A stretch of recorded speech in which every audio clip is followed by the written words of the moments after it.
Hello welcome to विप्रावाइन channel. आज इस सेशन में हम डिस्कस करेंगे the another set of question that is word problem based on linear equation in one variable for class 8th.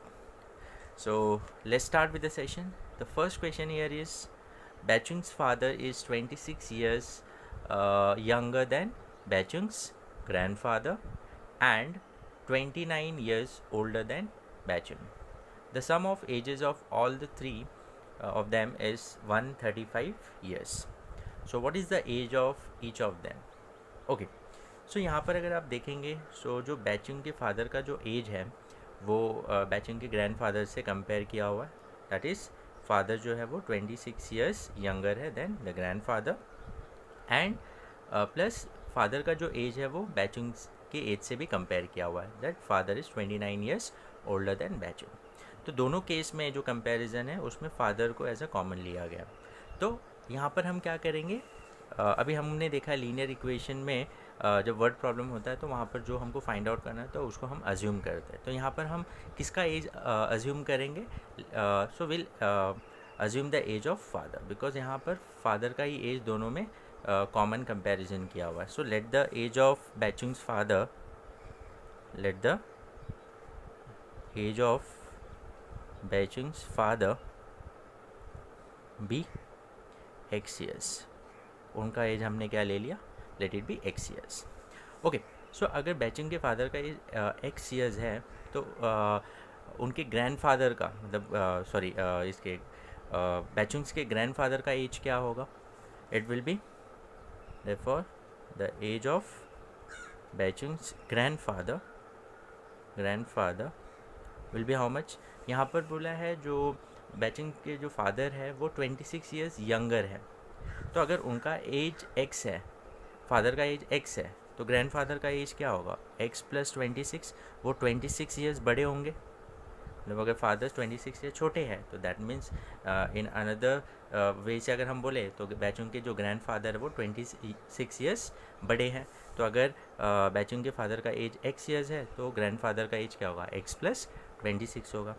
And the age of बैचुंग्स क्या होगा? अभी यहाँ पर क्या बोला है? बैचुंग के जो फादर है वो 29 ईयर्स ओल्डर है then Baichung.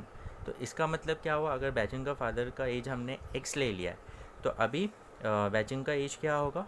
It will be x minus 29. मतलब यहाँ डैडी का एज जो है वो 29 ईयर्स ज़्यादा है. तो उसको अदर वे से बोले तो बैचिंग जो है वो 29 ईयर्स यंगर है देन इज फादर. तो x माइनस 29 ईयर्स हो गया बैचिंग का एज. अब क्या बोला है? कंडीशन क्या बोला है? The sum of the ages of all of them is 135 years. अगर सबका एज हम ऐड करेंगे ये तो कितना आएगा? 135 ईयर्स. सो एज पर दी गिवन कंडीशन क्या हो जाएगा? सबका एज ऐड करेंगे तो that is the age of father, the age of grandfather plus the age of Baichung's that is x minus 29. सबको ऐड करेंगे तो कितना आ जाएगा? 135. So x plus x that is 3x. 26 minus 29 that is minus 3 equals to 135. सो ये कितना हो जाएगा? 3x माइनस 3 को यहाँ ट्रांसपोज करेंगे so 135 plus 3. So 3x equals to 138 हो जाएगा. So therefore x is equals to 138 divide by 3. So 3 into 1 3 into 4 12, 1 will carry forward तो यहाँ कितना आ जाएगा? 6. 3 इंटू 6 18. ये 18 हो गया. So x is equals to 46. So therefore the age of father, therefore the age of Baichung's father is x लिया था हमने और x का वैल्यू कितना आया? 46 years. And the age of Baichung's grandfather का जो एज होगा दैट इज़ हाउ मच? कितना था? x plus 26 that is 46 plus 26 that is how much? 72 years. कितना हो जाएगा? 72 years. And the age of Bhaichung कितना हो जाएगा? And the age of Bhaichung will be how much? Is equal to x minus 29, so that is 46 minus 29, that is 17 years. कितना हो जाएगा? 17 years. Okay, hope you have understood. अगर आपको कुछ भी डाउट रहेगा ये क्वेश्चन में तो आप कमेंट सेक्शन में मुझे बता सकते हैं. सो यहाँ पर हमने फादर का एज हमने क्या लिया, अज्यूम किया, let it be X, because उनका एज ग्रैंडफादर के एज से कंपेयर किया गया and as well as Bhaichung के एज से कंपेयर किया गया. Okay, so now will see the another question. The next question is 3 consecutive integers add up to 51. So what are the integers? So ये सारे integers क्या होंगे? So consecutive मतलब एक के बाद एक, जैसे 1 2 3 4 5, all these are consecutive integers. हाँ, -1 -2 -3. So वो पॉजिटिव भी हो सकते हैं, नेगेटिव भी हो सकते हैं, बट यहाँ पर हमको बताया तो नहीं है कि positive negative, but it add up to 51. So वो कंसेक्यूटिव जो होगा add up to 51. So let it be, अब यहाँ पर क्या बोलेंगे, let the 3 consecutive integers b. So अगर फर्स्ट इंटीजर x होगा तो नेक्स्ट इंटीजर क्या होगा, x प्लस 1 होगा, एंड उसका नेक्स्ट इंटीजर क्या होगा, x प्लस 2 होगा. कंसेक्यूटिव जो होंगे उनके बीच में कितने का डिफरेंस होता है, 1 का डिफरेंस. जैसे 1 एंड 2 है, 2 कंसेक्यूटिव इंटीजर, तो 1 और 2 में कितने का डिफरेंस है, 1 का. जैसे 2 एंड 3 कितने का डिफरेंस है, 1 का. तो मतलब 1 plus 1 is 2, then 1 plus 2 is 3. जैसे अगर मैंने फर्स्ट ये ले लिया 1, तो नेक्स्ट 1 प्लस 1 क्या हो गया, 2, दैन 1 प्लस 2 इज़ 3. जैसे 1 प्लस 3 इज़ 4. तो अगर ये x ले लिया तो हमने फर्स्ट जो इंटीजर है वो सीरीज़ का, वो कुछ भी हो सकता है, तो वो सीरीज़ का जो फर्स्ट इंटीजर है वो अगर जैसे यहाँ पर 1 है, मैंने 1 लिया, तो ऐसे ये x है, तो नेक्स्ट इंटीजर जैसे 1 प्लस 1 2 हो गया, तो x प्लस 1 जो भी होगा, then x plus 2, x plus 3.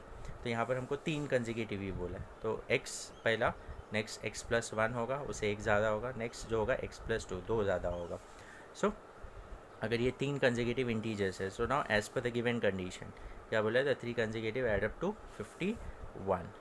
So as per the given condition they all add up to, that is x plus 1 plus x plus 2, they all add up to 51.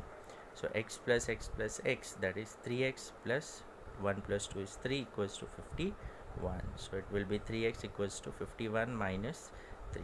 So 3x equals to 48.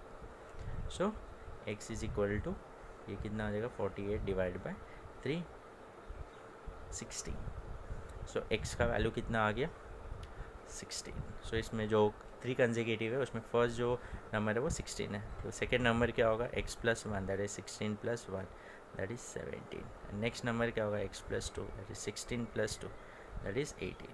सो वो तीनों integer कौन से हैं, 16, 17 and 18. So 16 plus 17 is 33 होता है, plus 18 that is 51. ये तीनों integers को अगर हम ऐड करेंगे तो क्या मिलेगा हमको, 51. Okay, now will see the next one. Next question is, क्या दिया है, the digits of a 2 digit number differ by 3. If the digits are interchanged, the resulting number is added to the original number, we get 143. So what can be the original number? Okay, so यहाँ पर हमको 2 digit number find out करना है. इसमें हमको condition क्या दिया है कि वो 2 डिजिट जो नंबर है उसके जो डिजिट्स है दे डिफर बाय 3, दोनों के बीच में डिफरेंस 3 का है. एंड अगर वो उसके डिजिट्स को मैं इंटरचेंज करता हूँ, तो जब इंटरचेंज करेंगे तो न्यू नंबर फॉर्म होगा, तो वो नंबर को और जो ओरिजिनल नंबर है उन दोनों को अगर हम ऐड करेंगे, so will get equals to 143. So what can be the original number. Okay, so it's very important question, ये काफ़ी इंपॉर्टेंट क्वेश्चन है, आप प्लीज़ ध्यान दीजिए. सो यहाँ पर अभी देखो 2 digit नंबर जो होता है, अब जैसे कि अगर मैं कोई भी नंबर की बात करता हूँ, जैसे 25 की बात करूँ फॉर एग्ज़ाम्पल 25, तो अगर मैं 25 की बात करता हूँ तो यहाँ पर देखो 25 is nothing but 2 into 10 plus 5 into 1। हाँ, ये नंबर कैसे फॉर्म हुआ? That is 2 into 10 that is 20 plus 5 into 1 that is 5। 20 plus 5 that is 25। सो यहाँ पर जो टेंस प्लेस पे जो डिजिट होता है that is multiplied by 10, and जो यूनिट प्लेस पे डिजिट होता है that is multiplied by 1। Then उनको ऐड करेंगे so will get the resulting number. हाँ, अब जैसे कि कोई भी नंबर ले लो आप, जैसे 76 की बात करो तो 7 into 10 plus 6 into 1, so 70 plus 6 that is 76। सो जो टेंस प्लेस पे जो डिजिट होगा that is multiply by 10, and unit place पे जो होगा वो मल्टीप्लाई बाय 1 होगा। ओके, सो अब ये जो नंबर है जैसे कि ये ओरिजिनल नंबर है, अब इसके डिजिट्स को इंटरचेंज करेंगे हम तो ये कितना हो जाएगा? 52 हो जाएगा। मतलब जो यूनिट पे था वो टेंस पे आ गया और जो टेंस पे था वो यूनिट पे आ गया। तो अब ये न्यू जो नंबर फॉर्म हुआ, अब यहाँ पर क्या हुआ? 5 जो होगा वो 10 से मल्टीप्लाई होगा और 2 जो होगा वो 1 से मल्टीप्लाई होगा। पहले क्या था यहाँ पर? 2 जो था वो 10 से मल्टीप्लाई बिकॉज वो टेंस प्लेस पे था और ये यूनिट प्लेस पे। अब जब इंटरचेंज होगा तो ये टेंस प्लेस पे आ गया, ये यूनिट प्लेस पे, तो will get a new number. तो हमको वही बोला है when the digits are interchange. हाँ, द डिजिट्स आर इंटरचेंज का मतलब क्या हुआ? ये हमने स्वैप कर दिया, ये 2 5 था और now it will be 5 2 that is 52। Okay, so और प्लस इसमें हमको जैसे यहाँ पर जो क्वेश्चन दिया है यहाँ पर बोला है the digits differ by 3। Digits जो है वो डिफर बाय 3, जैसे मैंने जो एग्जांपल है यहाँ पर भी देखो द डिजिट्स डिफर बाय 3। अब वो यूनिट प्लेस का वैल्यू बड़ा हो सकता है या टेंस प्लेस का, कोई भी है, बट दोनों में डिफरेंस देखो 5 माइनस 2 दैट इज़ 3, 52 तो 5 minus 2 that is 3। So 5 minus 2 is 3, यहाँ पर भी 5 माइनस 2 इज़ 3, तो डिफरेंस कितने का है? 3 का डिफरेंस। अब जैसे 76 की बात करूँ मैं तो यहाँ डिफरेंस कितने का है? 1 का डिफरेंस है। मतलब दोनों डिजिट जो है उनके बीच में डिफरेंस कितने का है? 1 का। और बट हमको जो कंडीशन दिया है उनमें डिफ़र कितना होना चाहिए? 3।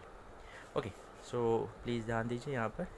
तो क्या करेंगे यहाँ पर अभी कोई भी जो नंबर होगा तो उसके पहले हमको क्या करना पड़ेगा? यहाँ पर let the digit at tens place be x. जो टेंस प्लेस पे जो डिजिट है उसको मैं एक्स अज्यूम कर लेता हूँ, let it be x, and the digit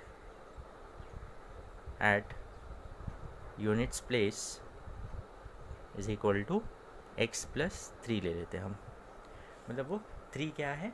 ज़्यादा होगा। डिफ़र मतलब एक अगर एक्स है तो दूसरा एक्स प्लस 3 होगा, या एक्स माइनस 3 भी हो सकता है। एक्स माइनस 3 मतलब ये अगर ये बड़ा, अगर ये डिजिट का वैल्यू हम बड़ा लेते हैं तो ये वाला जो होगा वो अगर मैं ये बड़ा ले तो एक्स माइनस 3 होगा। क्या होगा? ये एक्स माइनस 3 भी ले सकता हूँ अगर मैं इसको ग्रेटर कंसिडर करता हूँ, स्मॉलर। बट अगर मैं इसको स्मॉलर ले रहा तो ग्रेटर नंबर का एक्स प्लस 3। बट यहाँ पर हमको तो ये नहीं बोला है कि टेंस प्लेस का डिजिट जो है वो बड़ा है और यूनिट प्लेस का छोटा है, या यूनिट का छोटा है और वो उसका बड़ा है, ऐसा कुछ बोला नहीं है। तो हम किसी को भी कंसिडर कर सकते हैं ग्रेटर। तो अगर मैं टेंस प्लेस के डिजिट को मैं x कंसीडर करता हूँ तो यूनिट प्लेस के डिजिट को मैं x प्लस 3 कंसीडर कर सकता हूँ, x माइनस 3 भी कंसीडर करता हूँ। दैट दोनों केस में कोई प्रॉब्लम नहीं है, आप दोनों भी ले सकते हो। तो मैं यहाँ पर x प्लस 3 का केस ले लेता हूँ प्लस वाला। तो दैट मीन्स यूनिट प्लेस का जो डिजिट होगा वो बड़ा होगा। अब जैसे कि एग्जाम्पल, अगर टेंस प्लेस का 2 है तो यूनिट प्लेस का क्या है? 5, that is 2 plus 3, that is 2 plus 3 5 होगा। बट हमारे केस में वो कुछ भी हो सकता है, 25 भी हो सकता है, या कोई भी ऐसे नंबर हो सकते हैं जिसके डिजिट में 3 का डिफरेंस होगा। ओके, तो अगर टेंस प्लेस पे ये डिजिट है और यूनिट प्लेस पे ये डिजिट है, देयरफॉर ओरिजिनल नंबर क्या होगा? देयरफॉर ओरिजिनल नंबर क्या होगा? अब जैसे मैंने बोला, मैं एक आपको नंबर बोलता हूँ जिसके टेंस प्लेस पे 2 है, यूनिट प्लेस पे 5 है, तो नंबर क्या हुआ? 25 हुआ। वो कैसे मिला? आपने टेंस प्लेस पे जो डिजिट है उसको 10 से मल्टीप्लाई किया, 2 into 10 that is 20 plus 5 into 1 that is unit place पे जो है 5 इंटू 1 5, तो 20 प्लस 5 25 मिल गया आपको, जैसे ये एग्जांपल मैंने लिया। तो वैसे ही यहाँ पर टेंस प्लेस पे क्या है? x। तो अगर टेंस प्लेस पे x है तो वो किससे मल्टीप्लाई होगा? 10 से। और यूनिट प्लेस पे क्या है? x प्लस 3, तो ये किससे मल्टीप्लाई होगा? 1 से। सो जो टेंस प्लेस पे डिजिट है उसको हम 10 से मल्टीप्लाई करेंगे, प्लस जो यूनिट प्लेस पे डिजिट है उसको 1 से करेंगे। जैसे मैंने यहाँ पर example 2 into 10 plus 5 into 1। Okay, so 10 into x 10x plus x plus 3 into 1, so any number multiply by 1 is the same number, so x plus 3 रहेगा ये। नाउ 10x प्लस x कितना हो जाएगा 11x प्लस 3। तो ये क्या है, this is the original number. Okay, so now अब नेक्स्ट क्या बोला है इसमें, when the digits are interchange. So when the digits are interchanged। तो अभी जब डिजिट्स इंटरचेंज करेंगे, जैसे मैंने यहाँ पर एग्जांपल बताया था 25 था, उसका इंटरचेंज है तो 52 होगा। तो जो टेंस पे था वो यूनिट पे आ गया, जो यूनिट पे था वो टेंस पे आ गया। वैसे सिर्फ यहाँ पर टेंस पे हमने x कंसीडर किया था पहले, यूनिट पे x प्लस 3। तो अगर ये टेंस पे और ये यूनिट पे है तो अब जब इंटरचेंज होगा तो ये टेंस पे आ जाएगा और ये यूनिट पे। So when digits are interchange, so digit at tens place क्या हो जाएगा, digit at tens place will be x plus 3 हो जाएगा, and digit at units place will be how much, will be x। Understood. So जैसे यहाँ ये example 2 और 5 था, तो अभी 2 यहाँ आ जाएगा, 5 यहाँ आ जाएगा। वैसे यहाँ पर x प्लस 3 यूनिट पे था तो अब वो टेंस पे आ गया, एंड जो टेंस पे था वो यूनिट पे आ गया। तो अब न्यू नंबर क्या होगा, देयरफॉर जो न्यू नंबर फॉर्म होगा, न्यू नंबर जो फॉर्म होगा वो क्या होगा, दैट विल बी, अब टेंस प्लेस पे जो है दैट इज x प्लस 3, तो x plus 3 will get multiplied with 10, और जो यूनिट प्लेस पे है वो किससे मल्टीप्लाई हो जाएगा, 1 से हो जाएगा। The same procedure, only thing आपको जब डिजिट्स इंटरचेंज किया तो आपको जस्ट ये ध्यान रखना है जो टेंस पे आ गया वो अब 10 से ये होगा। तो 10 इंटू एक्स 10x हो जाएगा, 10 into 3 30 plus x into 1 x। So now ये क्या हो जाएगा, 10x plus x that is 11x plus 30। ये हो गया हमारा new number. Hope you have understood. जैसे मैंने यहाँ एक एग्जांपल दिया था, तो पहले 2 10 से मल्टीप्लाई, 5 1 से हुआ, फिर जब इंटरचेंज हुआ तो 5 10 से हुआ, 2 1 से मल्टीप्लाई हुआ। द सेम वे यहाँ पर x प्लस 3 1 से मल्टीप्लाई हुआ, अब यहाँ x प्लस 3 10 से मल्टीप्लाई हुआ, और x यहाँ 10 से मल्टीप्लाई हुआ, यहाँ पर 1 से होगा, इंटरचेंज होगा डिजिट। सो अभी ये ओरिजिनल नंबर था जो हमने पहले अज्यूम किया उस हिसाब से, फिर उसके इंटरचेंज करने के बाद ये न्यू नंबर हमको मिला। सो देयरफॉर अभी क्या बोला है, when digits are interchanged the resulting number is added to original number। तो ये resulting number है और ये original number है, so उन दोनों को ऐड करेंगे। so therefore as per the given condition, so when you add both these number, that is 11x plus 3 plus 11x plus 30, the original number plus the resulting number, इन दोनों को जब add करेंगे तो कितना मिल रहा है हमको 143। Now 11x plus 11x is 22x, 3 plus this 33 is equal to 143. So 22x is equal to 143 minus 33. So 22x is equal to, ये कितना हो जाएगा 110, कितना आ गया 110। Okay, so x is equal to 110 divided by 22. So 22 into 1, 22 into 5 is 110. So x का value कितना आ गया 5, x का वैल्यू कितना आ गया हमको 5। Now we got the value of x as 5। तो ओरिजिनल नंबर जो है हमारा that is 11x plus 3। So therefore original number क्या हो जाएगा, therefore original number is 11x plus 3, that is 11 into 5 plus 3। 11 into 5 is 55 plus 3, that is 58। सो ये जो number है वो कितना, वो क्या है 58। अब देखो 58 जो है इन दोनों में डिफरेंस कितने का है, डिजिट्स में डिफरेंस कितने का है 3 का, 8 माइनस 5 दैट इज़ 3 का डिफरेंस है। अब जैसे 58 है, जब इसको इंटरचेंज करेंगे तो ये क्या हो जाएगा 85। अब अगर आप x का वैल्यू यहाँ पुट करेंगे तो ये कितना हो जाएगा 11 इंटू 5 55 प्लस 30 दैट इज़ 85, जो न्यू नंबर 85 इंटरचेंज करने का, और इन दोनों को अगर आप ऐड करेंगे so you will get 143। So therefore जो ओरिजिनल नंबर हमारा यहाँ पर है वो क्या है 85. Okay, so now will see the another example. Hope you have understood. ये काफ़ी इंपॉर्टेंट है. अगर आपको इसमें कुछ भी डाउट आता है आप मुझे कमेंट सेक्शन में बता सकते हैं, मैं वहाँ पर आपका डाउट क्लियर कर दूँगा. Now will see the another question. Present age of Anu, present age of Anu and Raj are in the ratio 4:5. 8 years from now, the ratio of the ages will be 5:6. Find the present ages. Okay, so present ages का हमको उनका present ages का जो है वो ratio दिया है 4:5.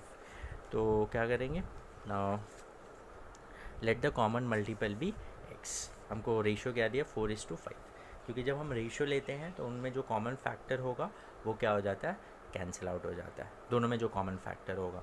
अब जैसे कि मैं एग्जांपल लूँ 20/25. सपोज़ एक का एज 20 है और दूसरे का 25.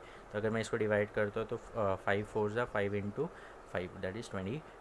तो इन दोनों में कॉमन फैक्टर क्या था 5. 4 × 5 5 × 5, ये 5 कैंसिल हो गया. उनका एज ये भी तो हो सकता है 40/50. एग्जाम्पल दे रहा हूँ, ये केस में ना हो, कुछ भी हो सकता है. जस्ट हम बता रहे हैं कि अभी देखो 4/5 इसका भी रेशियो आता है 40/50. एक का 40 और दूसरे का 50 है, तो रेशियो इज़ 4/5. यहाँ कॉमन फैक्टर क्या है 10, यहाँ पर भी 10 है. तो कॉमन फैक्टर कुछ भी हो सकता है, तो वो हम क्या लेते हैं, let the common multiple be x. So let the common multiple be x, क्योंकि हमको नहीं पता वो कॉमन मल्टीपल 5 होगा, 10 होगा, 1 होगा, 2 होगा, क्या होगा वो हमको नहीं मालूम. तो हमने वो मल्टीपल भी x ले लिया. सो देयरफॉर प्रेजेंट एज क्या होगा, therefore present age of Anu is equal to क्या हो जाएगा 4x हो जाएगा, because the age of Anu and Raj का जो रेशियो तो so this will be 4x, that is Anuj age. And present age of